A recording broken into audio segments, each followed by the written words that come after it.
Hello everyone, I'm Madhu. I work as a futures researcher at Forum for the Future, which is a London-based non-profit organization working with businesses, governments, and organizations around the world to help solve complex sustainability challenges. As a futurist working in our Singapore office, I aim to understand how our world is changing, both in ways big and small. Big drivers such as climate change and tiny signals of change that are flashes of our future that indicate what our future could possibly look like if they are scaled up. So today, I would like to look at three things. First, I would look at my own identity, who I see myself to be, and I would also then like to look at three big trends that are already affecting us at very human levels, and what that means and how that might influence our own identities in ways that we cannot control. And finally, I would like to close with what that might mean for our identity in terms of how we come together as a positive force to solve some of our big, complex sustainability issues of today and tomorrow. So, all right, to start, I was born in Singapore, and I'm currently in Singapore, and my parents were both born in India, and they are now citizens here. And I often felt caught in between two different cultures, not quite entirely fitting to either one culture. And at the same time, I felt that my identity was something that was much bigger than these two cultures, something that made me feel like a global citizen. So, part of all of this was to see huge interconnections. That is my intrinsic identity, but it's very strongly interconnected to some big trends that we are seeing around the world. And even though we like to think of our identity as something that's unique to us, that's something that only we have, I believe that there are many parts and components of our identity that are pre-designed for us by our environment. And as I work with some big trends in my work, what I see is how big trends affect us in very profound ways. So I have three examples here. One is that of resource scarcity. So, about up until the 1980s, humankind, for our technologies, we only used about 20 critical elements all through human history. But ever since the digital revolution began about 30 years ago, the number of resources that we've used has skyrocketed. Today, in order to power our smartphones, our video screens, and different technologies like optics, we are using a minimum of 62 critical elements, like lanthanum and germanium. So what that means is that we are very quickly and massively eroding our Earth's resources. And there will come a point of time, at some point of time, where we will no longer have these resources. And what that means is that we've become very heavily reliant on our digital technologies. It's a really key part of our identity for anyone who is a global citizen today, in that we feel like we are digital natives. And if we no longer have that, what does that mean for us? So that's one. A second trend that I see to be affecting us is that of climate change. So as we know, there are many massive consequences of climate change, and one of them that we're already experiencing very strongly in our tropical belt is that of heat stress. So Maplecroft, the company, has estimated that by 2045, countries like Singapore and Malaysia, out of 365 days in the year, 364 of them would be heat stressed. So imagine what that will mean for our material identities, how we clothe, you know, how much time we spend outside of our homes, and how we relate to one another as communities. So that's the second one. And finally, one of the other trends that really um, affects me at a cultural and personal level as a Singaporean is that of our food, through how we plan to feed the world, as our human populations grow rapidly, um, and when I think one of the dishes that many people in Singapore and different parts of Southeast Asia would be quite familiar with is that of nasi lemak.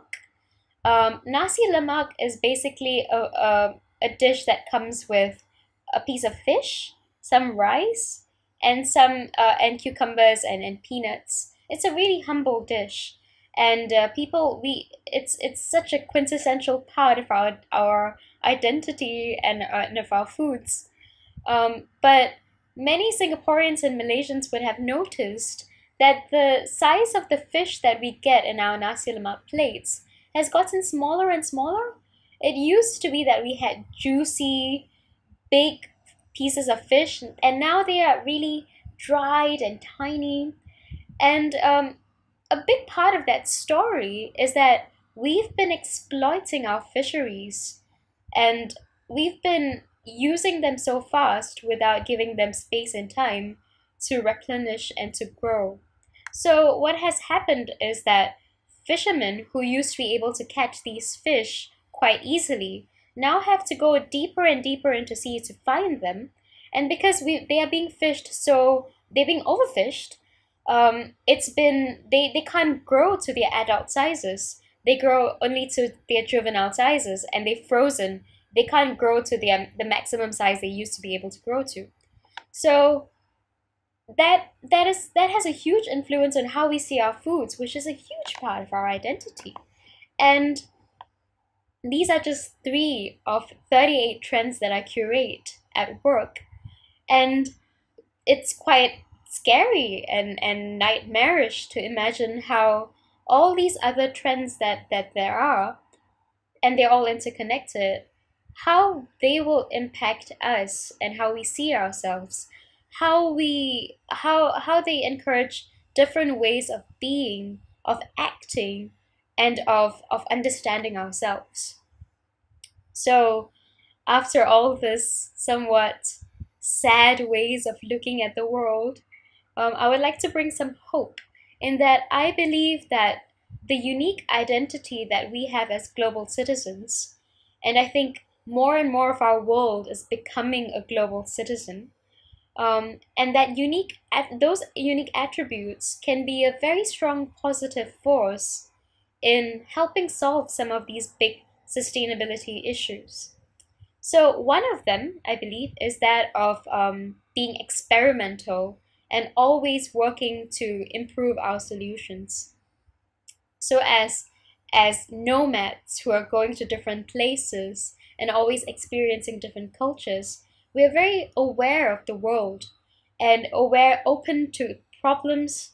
And what we need to be able to do is to bring that awareness to the next step of actually experimenting with solutions. It's already happening. And with the rise of hyperconnectivity and new forms of mobile technologies, it's really helping us bring our knowledge together in one space and to act for it. But there is much more we can do. So, one form of experimentation that I've seen, one example that I've seen, is that in San Francisco, where there is this movement called guerrilla grafters. So, what these guerrilla grafters do is where there are trees, public trees on streets in their city, they've been splicing branches in the trees in order to graft them with branches of edible fruits, so that when citizens of San Francisco walk down their streets, they can pluck and eat fruits. So that's creating new ways in which we connect to our city, new ways in which we are learning about how we produce our food, and also how we interact with the community around us. So that's one. And another example is that of maker communities around the world. Um, in Singapore, we have the Sustainable Living Lab, and we have many different people who are coming together to hack solutions and to tinker with things and services to improve the service design and product design of these things. And that's amazing to educate people to be much more grounded and to connect to the things we own and and the processes that we've created for ourselves. So that's one way that I see our identity being a positive force in the world. The second is that of being conscious consumers. So, as people who travel a lot, we also consume a lot. We have the privilege of being able to leave our countries to be able to afford moving to different parts of the world, whether for jobs, whether it is for just for individual travel. And what that allows us to do is to consume in different ways instead of using and throwing things as we encounter them, to consume products only when we need them, and also to be a lot more conscious by consuming products that last a lifetime instead of things that last a really short period of time and they degrade into materials that cannot be repurposed. So that's the second way. And the third way that I see that's the most important, that I think all of us, regardless of whether we see ourselves as global citizens or not, being able to contribute in is resilience. So, as people who have navigated different ways of being, different cultures, different complexities, we are able to be a lot more resilient to the different changes that we're facing and to a rapidly changing world. And all we know is that problems such as climate change or environmental pollution of our seas with plastic and oil, that's not going to go away.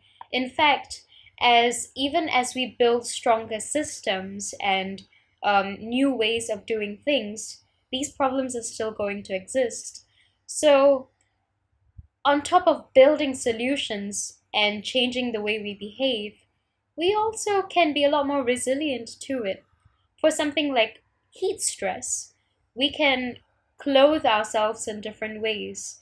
We can have stronger mindsets in how we approach our problems. Instead of always complaining, we can be a lot more proactive in how we come up with our solutions.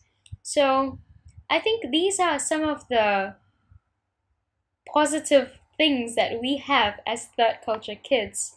And there is so much we can contribute, so much more that we can contribute to the world. And that's something that I would really like to explore more of as I continue on, both in my career and as an individual, experiencing all these trends and issues at a personal level. So, yeah, thank you so much for listening. If you would like to contribute to how Forum for the Future sees the world, we have a website called thefuturecenter.org, where what we do is we curate our trends. If you would like to learn more about the 38 trends that I've been talking about, or if you would like to spot your own signals of change that you believe will have a profound consequence on long-term sustainability, please share them with us at our site, and I would love to hear from you. Thank you, and bye.